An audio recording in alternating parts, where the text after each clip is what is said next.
ನಮಸ್ಕಾರ. ರಿವ್ಯೂ ಚಾನಲ್ಗೆ ಸ್ವಾಗತ. ನಾನು ಸೌಖ್ಯ ಗಾಂವ್ಕರ್. ಕರ್ನಾಟಕ ಸರ್ಕಾರಕ್ಕೆ ವಕ್ಫ್ ಶಾಕ್ ಕೊಟ್ಟ ಹೈಕೋರ್ಟ್. ಈಗ ರಾಜ್ಯವ್ಯಾಪಿ ದೇಶವ್ಯಾಪಿ ಕರ್ನಾಟಕದಲ್ಲಾಗ್ತಿರುವಂಥ ವಕ್ಫ್ ಗೊಂದಲ ಸಿಕ್ಕಾಪಟ್ಟೆ ಸದ್ದು ಮಾಡ್ತಿದೆ. ಈ ಹೊತ್ತಲ್ಲಿ ಏನೇನನ್ನ ಯಾವ್ಯಾವ ಅಧಿಕಾರಗಳನ್ನು ಕೊಡಲಾಗಿದೆ ನೋಡಿ ವಕ್ಫ್ ಬೋರ್ಡ್ಗೆ ಅನ್ನುವಂಥ ವಿಚಾರ ರಹಸ್ಯ ಈಗ ಬಯಲಾಗಿದ್ದು, ತಕ್ಷಣ ಇದನ್ನು ರದ್ದುಪಡಿಸಬೇಕು ಅನ್ನೋ ಆಕ್ಷೇಪ ವ್ಯಕ್ತವಾಗ್ತಿದೆ, ಆಕ್ರೋಶ ವ್ಯಕ್ತವಾಗ್ತಿದೆ. ಕಾನೂನು ಹೋರಾಟ ಶುರುವಾಯಿತು. ಕೋರ್ಟ್ ಈಗ ಕಿಡಿಕಾರಿರೋದು, ಚಾಟಿ ಬೀಸಿರೋದು, ಸರ್ಕಾರಕ್ಕೆ ಆದೇಶವನ್ನು ಕೊಡ್ತಾ ಇದೆ.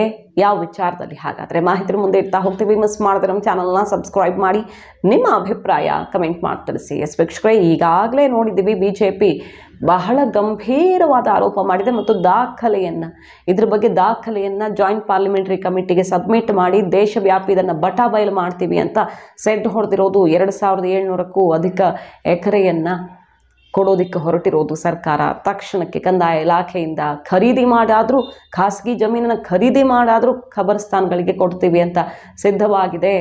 ಅದೇ ಹಿಂದೂ ದೇವಸ್ಥಾನಗಳಿಗೆ ಅದರ ಆಸ್ತಿ ಪಹಣಿ ಕೂಡ ಇಲ್ಲ ಅನ್ನುವ ಆಕ್ರೋಶ ವ್ಯಕ್ತವಾಗ್ತಿದೆಯಲ್ವಾ. ಕರ್ನಾಟಕದಲ್ಲಿ 6 ಲಕ್ಷ ಎಕರೆ ವಕ್ಫ್ ಆಸ್ತಿ ಮಾಡುವಂಥ ಟಾರ್ಗೆಟ್ ಇಟ್ಕೊಂಡು ದೊಡ್ಡ ಪ್ರಮಾಣದಲ್ಲಿ ಒಂದು ಸಂಚಾಗಿದೆ, ಅಥವಾ ಎಲ್ಲ ಆಸ್ತಿಗಳನ್ನು ಒಳಗೆ ಹಾಕ್ಕೊಳ್ಳೋ ಹುನ್ನಾರ ನಡೆದಿದೆ ಅನ್ನೋ ಗಂಭೀರ ಆರೋಪವು ಸಿದ್ಧ. ಆ ನಿಟ್ಟಿನಲ್ಲಿ ದಾಖಲೆಯನ್ನು ರಿಲೀಸ್ ಮಾಡ್ತೀವಿ, ದೇಶವ್ಯಾಪಿ ಇಲ್ಲಿನ ವಕ್ಫ್ ರಹಸ್ಯ ಬ್ಲಾಸ್ಟ್ ಮಾಡ್ತೀವಿ ಅಂತ ಈಗ BJPಯ ನಾಯಕರು ಅಧ್ಯಯನ ಮತ್ತೊಂದು ಅಂತ ಹೊರಟು ನಿಂತಿದ್ದಾರೆ. ಯತ್ನಾಳ್ ಸೇರಿದಂತೆ ಬೇರೆ ಬೇರೆ ನಾಯಕರು ಇದನ್ನು ಓಪನ್ ಆಗಿ ಹೇಳಿದ್ದಾರೆ. ಜಾಯಿಂಟ್ ಪಾರ್ಲಿಮೆಂಟರಿ ಕಮಿಟಿಗೆ ದಾಖಲೆನೇ ಕೊಡ್ತೀವಿ ನಾವು ಅಂತ. ಈ ಹೊತ್ತಲ್ಲಿ ನೋಡಿ, ಕರ್ನಾಟಕ ರಾಜ್ಯ ವಕ್ಫ್ ಮಂಡಳಿಗೆ ಎಂಥೆಂಥ ಅಧಿಕಾರಗಳನ್ನು ಕೊಟ್ಟಿದ್ದಾರೆ ಅಂದರೆ ಹೈಕೋರ್ಟೇ ಕಂಗಾಲಾಗಿ ಈಗ ಚಾಟಿ ಬೀಸಿದೆ. ಇಂಥದ್ದನ್ನು ನಾವು ಎಲ್ಲೂ ಕೇಳೇ ಇಲ್ಲ, ಇದನ್ನು ಕೊಟ್ಟವ್ರು ಯಾರ್ರೀ ಈ ಅಧಿಕಾರನ ಅಂತ ಹೈಕೋರ್ಟ್ ತಕ್ಷಣಕ್ಕೆ ಇದನ್ನು ಆಕ್ಷೇಪಣೆ ಮಾಡಿ ಅಂತ ಸರ್ಕಾರಕ್ಕೆ ಆದೇಶ ಕೊಟ್ಟಿರೋದು. ನೋಡಿ ಏನು ಅಂತ ಹೇಳ್ತಾ ಹೋಗ್ತೀವಿ, ಅಚ್ಚರಿ ಆಗಬಹುದು ನಿಮಗೆ. ಕರ್ನಾಟಕ ವಕ್ಫ್ ಬೋರ್ಡ್ಗೆ ಮುಸಲ್ಮಾನರ ವಿವಾಹ ನೋಂದಣಿ ಅಧಿಕಾರ ಕೊಟ್ಟವ್ರು ಯಾರು ಅನ್ನೋದು ಈಗ ಕರ್ನಾಟಕ ಹೈಕೋರ್ಟನ್ನೇ ಅಚ್ಚರಿಗೆ ದೂಡಿದೆ. ನೋಡಿ, ಹೈಕೋರ್ಟು ಇಂತಹ ಕಾನೂನನ್ನೇ ನಾವು ಎಲ್ಲೂ ಕೇಳಿಲ್ಲ. ವಕ್ಫ್ ಬೋರ್ಡ್ ಅಧಿಕಾರದ ವಿರುದ್ಧ ಈಗ ಹೈಕೋರ್ಟ್ ಬೀಸಿರೋ ಚಾಟಿ ಇದು ಅಚ್ಚರಿ ವ್ಯಕ್ತಪಡಿಸಿದೆ. ವಿವಾಹ ನೋಂದಣಿ ಪ್ರಮಾಣ ಪತ್ರ ವಿತರಣೆಗೆ ಒಂದು ವ್ಯವಸ್ಥೆ ಇದೆಯಾ? ಸರ್ಕಾರದಲ್ಲಿ ಒಂದು ವ್ಯವಸ್ಥೆ ಇದೆ ಅಲ್ವಾ? ಹಾಗಿರುವಾಗ ಮುಸಲ್ಮಾನರಿಗೆ ಮಾತ್ರ ವಕ್ಫ್ ಮಂಡಳಿ ವಿವಾಹ ನೋಂದಣಿ ಪ್ರಮಾಣ ಪತ್ರ ವಿತರಿಸೋ ಹಕ್ಕನ್ನು ಹೆಂಗೆ ಪಡ್ಕೊಂಡಿದೆ? ಮ್ಯಾರೇಜ್ ರಿಜಿಸ್ಟ್ರೇಷನ್ನ ವಕ್ಫ್ ಮಂಡಳಿ ಮಾಡ್ತಾ ಇದೆ. ಕರ್ನಾಟಕ ಹೈಕೋರ್ಟಿಗೆ ಬಹಳ ಸಿಟ್ಟಾಗಿದೆ. ಈ ಬಗ್ಗೆ ವಿವರಣೆ ಕೊಡಿ ಮತ್ತು ತಕ್ಷಣ ಆಕ್ಷೇಪಣೆ ಸಲ್ಲಿಸಿ ಕ್ರಮಕ್ಕೆ ಮುಂದಾಗಿ ಅಂತ ಸರ್ಕಾರಕ್ಕೆ ಕಟ್ಟಾಜ್ಞೆಯನ್ನು ಹೊರಡಿಸಿರೋದು. ಆದರೆ ಸರ್ಕಾರ ಸ್ವಲ್ಪ ಟೈಮ್ ಕೊಡಿ ಅಂತ ಕೇಳ್ಕೊಂಡಿದೆ. ಅದಕ್ಕೆ ಕೋರ್ಟ್ ಒಪ್ಕೊಂಡಿಲ್ಲ. ತಕ್ಷಣಕ್ಕೆ ಆಕ್ಷೇಪಣೆ ಸಲ್ಲಿಸಿದ್ದಕ್ಕೆ ಈ ನಿಟ್ಟಿನಲ್ಲಿ ಕ್ರಮ ಆಗಬೇಕು ಅನ್ನುವಂಥ ಅಭಿಪ್ರಾಯವನ್ನು ಹೊರಹಾಕಿ ಸರ್ಕಾರಕ್ಕೆ ಒಂದು ಕಠಿಣವಾದಂಥ ಸಂದೇಶ ಕೊಟ್ಟಿದೆ. ಅಷ್ಟೇ ಅಲ್ಲ, ವಕ್ಫ್ ಕಾಯ್ದೆಯ ಅಡಿಯಲ್ಲಿ ಮದುವೆ ನೋಂದಣಿ ಪ್ರಮಾಣ ಪತ್ರ ವಿತರಿಸುವ ಅಧಿಕಾರ ಎಲ್ಲಿ ಕೊಡಬಹುದು ಅದನ್ನು ಸಾಬೀತುಪಡಿಸಿ ಅಂತ ಕೂಡ ಚಾಟಿ ಬೀಸಿರೋದು. ಕಳೆದ ವಿಚಾರಣೆಯಲ್ಲಿ ಅರ್ಜಿದಾರರ ಪರ ವಕೀಲರು ರಾಜ್ಯ ಸರ್ಕಾರದ ಅಲ್ಪಸಂಖ್ಯಾತ ವಕ್ಫ್ ಮತ್ತು ಹಜ್ ಇಲಾಖೆ 2023 ಸೆಪ್ಟೆಂಬರ್ 30ರಂದು ಆದೇಶ ಹೊರಡಿಸಿದ್ದು, ಅದರಂತೆ ಮುಸ್ಲಿಂ ಸಮುದಾಯದವರ ವಿವಾಹ ನೋಂದಣಿ ಪ್ರಮಾಣ ಪತ್ರಗಳನ್ನು ವಿತರಿಸುವ ಹಕ್ಕನ್ನು ಕೊಡಲಾಗಿತ್ತು ಅನ್ನೋ ವಿಚಾರವನ್ನು ಇಡ್ತಾರೆ. ಸರ್ಕಾರ ಯಾವ ಕಾನೂನಿನ ಅಡಿಯಲ್ಲಿ ಅಧಿಕಾರ ಬಳಸಿ ಇಂಥ ಆದೇಶ ಹೊರಡಿಸಿದೆ ಅನ್ನೋದ್ರ ಬಗ್ಗೆ ತಕ್ಷಣ ಉತ್ತರಿಸಬೇಕು ಅಂತ ಈಗ ಗರಂ ಆಗಿರೋದು ಹೈಕೋರ್ಟ್. ವಿವಾಹ ನೋಂದಣಿ ಪ್ರಮಾಣ ಪತ್ರ ನೀಡುವ ಅಧಿಕಾರವನ್ನು ನೀಡಿರುವಂಥದ್ದನ್ನು ಎಲ್ಲೂ ಕೇಳಿಲ್ಲ. ವಕ್ಫ್ ಮಂಡಳಿ ಈ ಕೆಲಸವನ್ನು ಹೆಂಗೆ ನಿಭಾಯಿಸುತ್ತೆ ಅನ್ನೋದಕ್ಕೆ ಉತ್ತರ ಕೊಡಿ ಅಂತ ಕೇಳಿದ್ದಾರೆ. ವಕ್ಫ್ ಕಾಯ್ದೆ 1995ರ ನಿಯಮಗಳಿಗೆ ವಿರುದ್ಧವಾಗಿ ಪ್ರಮಾಣ ಪತ್ರ ವಿತರಿಸ್ತಿದ್ದಾರೆ. ಸೊ ಇದಕ್ಕೆ ಅವಕಾಶ ಇಲ್ಲ. ನವೆಂಬರ್ 21ಕ್ಕೆ ಆಕ್ಷೇಪಣೆಗಳನ್ನು ಲಿಖಿತ ರೂಪದಲ್ಲಿ ಸಲ್ಲಿಸಿ ಅಂತ ಸರ್ಕಾರಕ್ಕೆ ಈಗ ಆದೇಶ ಕೊಡಲಾಗಿದೆ. ಟೈಮ್ ಬೇಕು ಅಂತ ಕೇಳಿರೋ ಸರ್ಕಾರಕ್ಕೆ ಒಪ್ಕೊಳ್ತಿಲ್ಲ. ಮುಂದಿನ ವಿಚಾರಣೆ 21ಕ್ಕಿದೆ. 21ಕ್ಕೆ ಆಕ್ಷೇಪಣೆಯನ್ನು ಲಿಖಿತ ರೂಪದಲ್ಲಿ ಸಲ್ಲಿಸಿ ಅಂತ ಕಟ್ಟುನಿಟ್ಟಿನ ಆದೇಶವನ್ನು ಸರ್ಕಾರಕ್ಕೆ ಕೊಟ್ಟಿದೆ. ಇದು ಈಗ ಅಚ್ಚರಿಗೆ ಕಾರಣ ಆಗಿದೆ. ಸೊ ವಕ್ಫ್ ಬೋರ್ಡ್ ಅಡಿಯಲ್ಲಿ ಕರ್ನಾಟಕದಲ್ಲಿ ಇನ್ನೂ ಏನೇನಾಗ್ತಾ ಇದೆ ಅಂತ ನೋಡಿ. ಈ ಅರ್ಜಿ ವಿಭಾಗೀಯ ಪೀಠದ ಮುಂದೆ ಬಂದಿತ್ತು.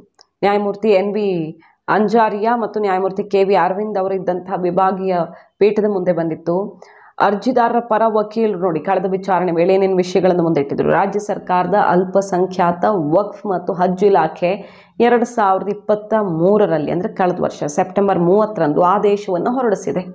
ಅದರಂತೆ ಮುಸ್ಲಿಂ ಸಮುದಾಯದವರ ವಿವಾಹ ನೋಂದಣಿ ಪ್ರಮಾಣ ಪತ್ರಗಳನ್ನು ವಿತರಿಸುವ ಅಧಿಕಾರ ವಕ್ಫ್ ಮಂಡಳಿಗೆ ಕೊಡಲಾಗಿದೆ. ವಿತರಿಸುವ, ಇದು ವಕ್ಫ್ ಕಾಯ್ದೆ 95ರ ನಿಯಮಗಳಿಗೆ ವಿರುದ್ಧವಾಗಿದೆ. ಹಾಗಾಗಿ ಆ ಸರ್ಕಾರದ ಆದೇಶ ರದ್ದುಗೊಳಿಸಿ ಮೊದಲಿದ್ದ ವ್ಯವಸ್ಥೆಯನ್ನೇ ಮುಂದುವರಿಸಬೇಕು ಅಂತ ಸರ್ಕಾರಕ್ಕೆ ನಿರ್ದೇಶನ ಕೊಡುವಂತೆ ಅರ್ಜಿದಾರರ ಪರ ವಕೀಲರು ವಾದವನ್ನು ಮಂಡಿಸಿದ್ರು. 2023ರಲ್ಲಿ ಏನು ಅವಕಾಶ ಮಾಡಿಕೊಟ್ಟಿದ್ರು, ಈಗ ಏನೇನು ಸಮಸ್ಯೆ ಆಗ್ತಿದೆ ಅದರಿಂದ ಒಂದು ಪರ್ಯಾಯವಾದ ವ್ಯವಸ್ಥೆಯೇ ಹುಟ್ಟುಕೊಂಡಂಗೆ ಆಯ್ತಲ್ವ. ಸರ್ಕಾರದ ವ್ಯವಸ್ಥೆಗೆ ಪರ್ಯಾಯವಾಗಿ ಒಂದು ವ್ಯವಸ್ಥೆಯನ್ನು ಸೃಷ್ಟಿಸೋದಕ್ಕೆ ಅವಕಾಶ ಮಾಡಿಕೊಟ್ಟವ್ರು ಯಾರು, ಕಾಯ್ದೆಗೆ ವಿರುದ್ಧವಾಗಿ ಅನ್ನೋದನ್ನು ಕೋರ್ಟೇ ಈಗ ಆಕ್ರೋಶ ವ್ಯಕ್ತಪಡಿಸಿ ತಕ್ಷಣಕ್ಕೆ ಆಕ್ಷೇಪಣೆ ಸಲ್ಲಿಸಿ ಅಂತ ಹೇಳಿರೋದು. ಆಗ ಸರ್ಕಾರದ ಪರ ವಕೀಲರು ಏನಂತ ವಾದ ಮಾಡ್ತಾರೆ ನೋಡಿ, ಮದುವೆ ಪ್ರಮಾಣ ಪತ್ರಗಳನ್ನು ವಿತರಿಸುವ ಅಧಿಕಾರ ಮಾತ್ರ ವಕ್ಫ್ ಮಂಡಳಿ ಕೊಡಲಾಗಿದೆ, ಬೇರೆ ಯಾವ ಅಧಿಕಾರನೂ ಇಲ್ಲ ಅಂತ ಸಮಜಾಯಿಷಿ ಕೊಡೋಕೆ ಹೋಗ್ತಾರೆ. ಬರೀ ವಿತರಿಸೋದು ಅಂದರೆ ಕೊಡೋದು, ಆ ಕೊಡೋ ಕೆಲಸ ಮಾಡೋದಕ್ಕೆ ಒಂದು ವಕ್ಫ್ ಮಂಡಳಿಗೆ ಅಧಿಕಾರ ಯಾಕೆ ಕೊಡಬೇಕು? ಈ ರೀತಿಯ ಸಮಜಾಯಿಷಿ ಕೋರ್ಟ್ ಕೂಡ ಅದನ್ನು ಒಪ್ಪೋದಕ್ಕೆ ರೆಡಿ ಇರಲಿಲ್ಲ. ಮದುವೆ ಪ್ರಮಾಣ ಪತ್ರ ವಿತರಿಸೋ ಕಾರ್ಯವನ್ನು ವಕ್ಫ್ ಬೋರ್ಡ್ ಮಾಡಬೇಕಾಗಿಲ್ಲ, ಯಾಕೆ ಮಾಡ್ಬೇಕವರು ಅನ್ನುವಂಥ ಪ್ರಶ್ನೆ ಅಲ್ಲಿ ಬಂದಿದೆ. ರೈತರ ಜಮೀನುಗಳು ಸ್ವಾಹ ಆಗ್ತಿದೆ, ಊರೇ ನುಂಗುತ್ತಿದ್ದಾರೆ ಅನ್ನೋ ಆರೋಪಗಳೆಲ್ಲ ಸಿಡಿದಿವೆ. ನಾವು ನಮ್ಮ ಜಮೀನು 70 ವರ್ಷಗಳಿಂದ ಉಳುಮೆ ಮಾಡ್ಕೊಂಡು ಬಂದ ಜಮೀನಲ್ಲಿ ಟ್ರ್ಯಾಕ್ಟರ್ ತಗೊಂಡು ಹೋದರೆ ಟ್ರ್ಯಾಕ್ಟರನ್ನೇ ಜಪ್ತಿ ಮಾಡ್ತಿದ್ದಾರೆ ಅಂತ ರೈತರು ಸಿಡಿದೆದ್ದಿರುವಂಥ ಘಟನೆಗಳೆಲ್ಲ ನಡೀತಿರೋ ಹೊತ್ತಲ್ಲಿ ಈಗ ಸರ್ಕಾರಕ್ಕೆ ಹೈಕೋರ್ಟ್ ಶಾಕ್ ಕೊಟ್ಟಿದೆ. ವಕ್ಫ್ಗೆ ಇಂಥದ್ದೆಲ್ಲ ಅಧಿಕಾರವನ್ನು ಕೊಟ್ಟವ್ರು ಯಾರು, ಏನು ನಡೀತಾ ಇದೆ ಇಲ್ಲಿ, ಎಲ್ಲಿದೆ ಈ ಕಾನೂನು, ಸಾಬೀತುಪಡಿಸಿ ಎಲ್ಲಿ ಇದಕ್ಕೆ ಅವಕಾಶ ಇದೆ ಅನ್ನೋದನ್ನು ಅಂತ ಚಾಟಿ ಬೀಸಿರೋದು. ಸೊ ಸರ್ಕಾರಕ್ಕೆ ಈಗ ವಕ್ಫ್ ವಿಚಾರ ನುಂಗಲಾರ್ದ ತುತ್ತಾಗಿ ಪರಿಣಮಿಸಿರೋದು. BJP 6 ಲಕ್ಷ ಎಕರೆ ಮಾಡೋದಕ್ಕೆ ಹೊರಟಿದ್ದಾರೆ ಅನ್ನೋದನ್ನು ಸಾಬೀತು ಮಾಡ್ತೀವಿ. ಏನು ನಡೀತಿದೆ ವಕ್ಫ್ ಓಲೈಕೆಗಾಗಿ, ಸಮುದಾಯದ ಓಲೈಕೆಗಾಗಿ ಅನ್ನೋದನ್ನು ಸಾಬೀತು ಮಾಡ್ತೀವಿ. ದಾಖಲೆ ಸಮೇತ ರಾಷ್ಟ್ರ ಮಟ್ಟದಲ್ಲಿ ಜಾಯಿಂಟ್ ಪಾರ್ಲಿಮೆಂಟರಿ ಕಮಿಟಿಯ ಮುಂದೆ ದಾಖಲೆ ಇಡ್ತೀವಿ ಅಂತ ಸವಾಲು ಹಾಕಿ ವಕ್ಫ್ ಟ್ರಿಬ್ಯುನಲ್ ರದ್ದಾಗಬೇಕು ಅಂತ ಈಗ ಹೋರಾಟವನ್ನು ಶುರು ಮಾಡಿರೋದು. ಎಲ್ಲ ಭೂವ್ಯಾಜ್ಯಗಳು ಹೆಂಗೆ ಬಗೆಹರಿತಾವೋ ಅದೇ ರೀತಿಯಲ್ಲಿ ಬಗೆಹರಿಬೇಕು. ಈ ರೀತಿಯ ವ್ಯವಸ್ಥೆ ಪರ್ಯಾಯವಾಗಿ ಒಂದು ಕಡೆ ಸೃಷ್ಟಿ ಮಾಡೋಕ್ಕೆ ಸಾಧ್ಯವೇ ಇಲ್ಲ ಅಂತ ಹೋರಾಟವನ್ನು ತೀವ್ರಗೊಳಿಸ್ತಿರೋ ಹೊತ್ತಲ್ಲಿ ಚಳಿಗಾಲದ ಅಧಿವೇಶನದಲ್ಲಿ ವಕ್ಫ್ ತಿದ್ದುಪಡಿ ಶತಸಿದ್ಧ ಅಂತ ಹೇಳಿದ್ದು ಎಲ್ಲ ಕಡೆ ಗೊತ್ತಿಲ್ಲದೆಯೋ ಯಾವ್ಯಾವ ರೀತಿ ರೆಂಬೆ ಕೊಂಬೆಗಳು ಅಕ್ರಮವಾಗಿ ಚಾಚಿಕೊಂಡಿದೆಯೋ ಅದನ್ನು ಕಟ್ ಮಾಡೋದಕ್ಕೆ ತಯಾರಿ ಶುರುವಾಗಿದೆ.